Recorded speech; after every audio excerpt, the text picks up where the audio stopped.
Our sixth speaker, we're delighted to have him. His business is to do with developing online, offline communities involved in, analysing and supporting people in terms of putting them in contact with sort of great business leaders and the thoughts of great CEOs. His passions, though, he said, three very diverse things. He said, firstly, his beautiful young wife, which is wonderful.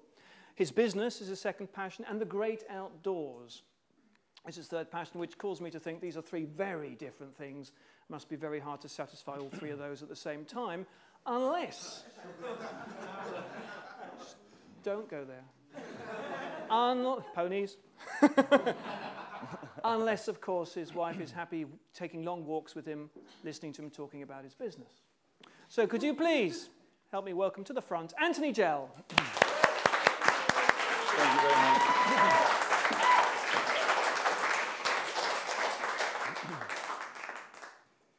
Chairman, ladies and gentlemen, tough times never last, but tough people do.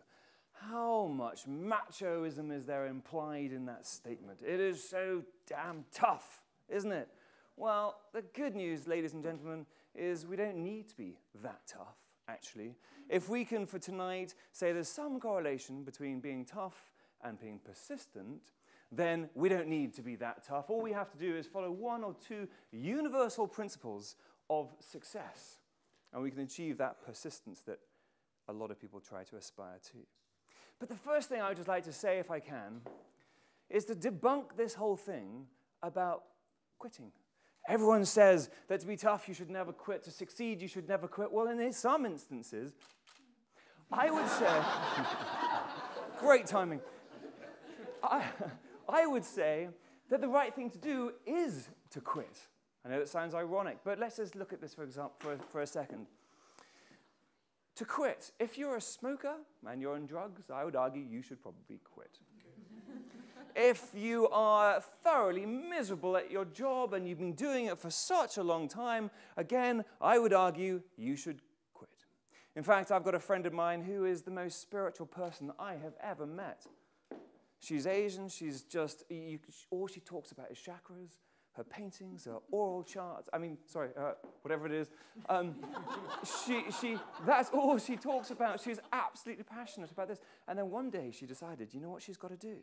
She's got to get a proper job, right? And so then she, through her contacts with her father, she then found a job at JP Morgan on the trading desk on the left field of the debt collection, something, right? But it was very, very left brain. But because she had this job, and it was JP Morgan, she decided, hey, I'm not going to quit because JP Morgan is such a great company. Indeed it is. But the position that she had was terrible for her.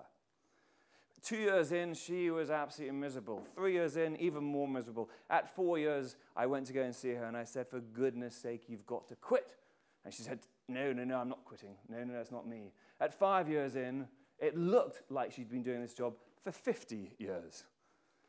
And at 7 years in, you could hardly recognize her. No, at 7 years in, she eventually took my advice and she quit. But ladies and gentlemen, if you're thoroughly miserable at work or you're not satisfied, then it's your life. You have to move in order to be satisfied and find something you're genuinely passionate about. You see, this whole toughness thing, right?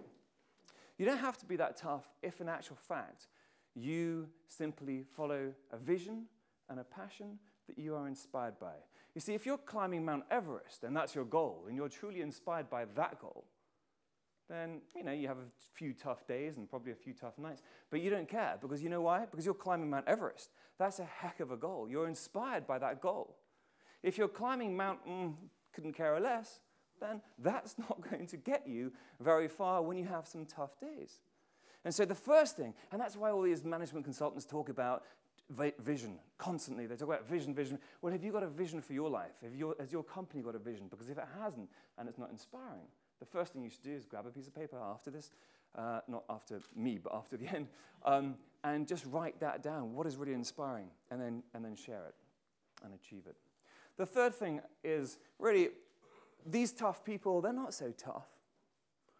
They just do what they love to do, right? I mean, there's some things that I am absolutely, and I'll share it with you, I'll be honest, absolutely terrible at, right? There's some things that I'm pretty good at and that I'm going to try and strive to get better at doing. And there's some things, ladies and gentlemen, that you are absolutely gifted at, that you are on this planet to do. And so simply, you just have to keep on looking until you find those things that you love to do and you're good at doing. You see, when you bring those two things together, that's when you'll find greatness. In fact, I went back to this friend at 7 years back in the bank, if you remember, and I said to her, what is it that you really love to do? What is it you did before you joined JP Morgan? And she said, well, I was a photographer. And I loved taking photographs. I said, well, become a photographer.